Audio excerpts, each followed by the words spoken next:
ಮಾಡ್ಬಿಟ್ರು. ವೈರಲ್ ವೈಯಾರಿ ನಾನೇ ಯಾರದ ಅನುಪಾಪನ ವೈರಲ್ ವೈಯಾರಿ ನಾನೇ ಯಾರದ ಅನುಪಾಪನ.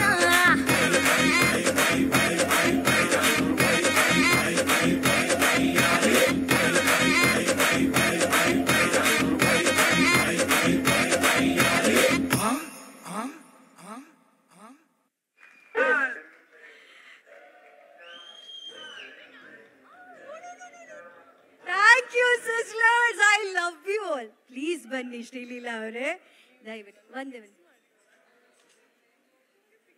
ಇವ್ರು ನೋಡಿ ಎಷ್ಟು ಮುದ್ದಾಗಿ ನನ್ನ ಕಿವಿನಲ್ಲಿ ಅವ್ರು ಬೈದ್ರು ಸ್ವೀಟಾಗಿ ಕೇಳಿಸ್ತಾ ಇದೆ ನನಗೆ. ಶ್ರೀಲೀಲಾ ಅವರೇ ಬನ್ನಿ ಇಲ್ಲಿ. ಫಿಕ್ಸಿಂಗ್ ಏನಿಲ್ಲ, ಇಂಥ ವಯ್ಯಾರಿನ ಅಲ್ಲಿ ಕೂರಿಸ್ಬಿಟ್ಟು ಅವ್ರು ಡಾನ್ಸ್ ಮಾಡಿದ್ರೆ ಅವ್ರು ನಿದ್ದೆ ಮಾಡ್ತಾರೆ ಮನೆಗೆ ಹೋಗಿ. ಇವತ್ತಾದ್ರೆ ಖುಷಿಯಾಗಿ ನಿಮ್ ಕನಸು ಕಾಣ್ತಾ